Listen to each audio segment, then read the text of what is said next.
It is time to talk playoff contenders here in the Inland Empire prep football season. It is about that time. Playoffs are right on the horizon, and to break down all the madness, it's not March Madness, it's November Madness, I guess you could say. Our very own bracketologist of sorts, Mr. EPJ Eric Paul Johnson.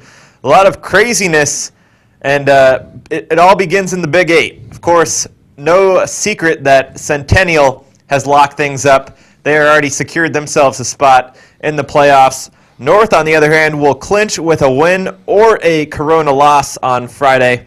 Then Santiago clinches with a win plus a Roosevelt loss. Norco would clinch with a win plus a loss by Roosevelt, or with a win plus a loss by Santiago. A couple interesting scenarios right there. Moving on to the Citrus Belt, Rev already has taken care of business. Ukaipa, on the other hand, needs to clinch with a win or with a Redlands loss. They already beat Redlands last week, of course. And then Miller can clinch with a win plus a Redlands loss, but a win this week would still be a tall order for Miller. Now on in the Inland Valley League, of course, Rancho Verde has pretty much steamrolled their way through the league, and they have clinched already. La Sierra, though, clinches with a win or a loss by Ramona. Arlington will clinch with a win plus losses by Valley View and Moreno Valley, which could be easier said than done. And then Moreno Valley will clinch with a win plus a Valley View loss. And on to the Mountain Pass League, West Valley has clinched. Citrus Hill, who has been on fire, still has not clinched, but they will clinch with a win or a Hemet loss, which one of those is probably pretty likely. Then San Jacinto will clinch with a win as well. And moving on to the Mountain Valley League, Citrus Valley has already taken care of business, and then Rubidoux can lock it up on Friday with a win of their own. And in the San Andreas League, Carter and Cajon already ready to get playoff fever, and then Rialto clinching with a win or a Colton loss. Colton, of course, struggling mightily this season after last year. San Gorgonio can clinch with a win plus a Colton loss as well. And in the Southwestern League, despite the forfeit fiasco, Vista Marietta is undefeated in league. They did not have to forfeit any of those, and they have clinched their ticket to the playoffs. Then Marietta Valley will clinch with a win over Vista this Friday, which could be easier said than done, or a Great Oak loss. And then Chaparral, who has come on strong lately, will clinch with a win. Moving on to the Sun Belt, Heritage and Elsinore, who have both impressed in league, have already clinched. And then Paloma Valley will clinch with a win. Interesting scenario with them having to forfeit, both kind of a dual forfeit with Paris a few weeks ago in their Thursday night game. Then Lakeside will clinch with a win plus a Temescal Canyon loss. And finally, in the Sunkist, Kaiser already clinched. They have taken care of business, and Summit would clinch on Friday night with a win. Norte Vista clinch with a win plus a Jurupa Valley loss or losses by both.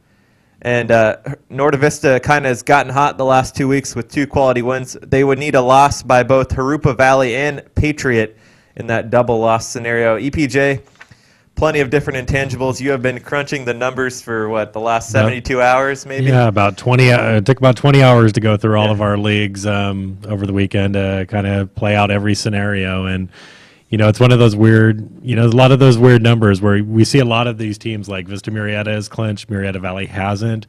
Even though they have the same record in league, it all comes down to who you've already beaten and who you still have left to play. So that's why we see some teams with similar records, one in, one out. 2 of the more interesting ones are La Sierra and North. They both play in 8-team leagues, which means with 2 weeks to play, there are 256 ways that these leagues can finish out. North and La Sierra have already clinched spots in 252 of those 256 ways. There's only 4 ways they can finish in a tie. So, just a lot of interesting numbers that come playing out. So, and then people might say something like Citrus Hill's undefeated. How have they not locked things up?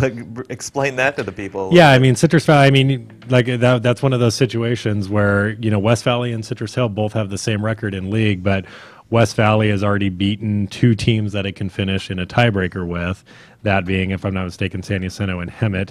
And then, but Citrus Hill still, there's still ways that, they could finish in a 3-way tie with San Jacinto and Hemet. That would be provided they lose both games and other things happen, and they could still finish in that tiebreaker scenario where, it's a coin flip where you have one of those teams would be on the outside looking in. So, and that, as we know, that happened with San Jacinto last year with a lot of these head-to-head tiebreakers. And give us kind of one of these as kind of a wild card that some people may not expect to lock it up this week, but you might make a bold statement and say they're going to pull a magic trick. Yeah, I mean, there's a lot of interesting ones. I think one of the league that played out most interestingly, and I had to redo the numbers after we learned about the Paloma Valley losses, our forfeit losses, is the Sun Belt League, because the double forfeit by Paloma and Paris actually made Elsinore clinch automatically. They still were in that scenario where they needed a few things, but having the loss there is in there. But it also opened up the door for Lakeside. I mean, that's probably the big thing. Lakeside never, hasn't been to the playoffs, and this is their chance if they can win that game, and then Temescal Canyon were to lose to Paris, and they get in. So I think that proved to be the most interesting, based on it got one team in, and it really strengthened the chances of another team.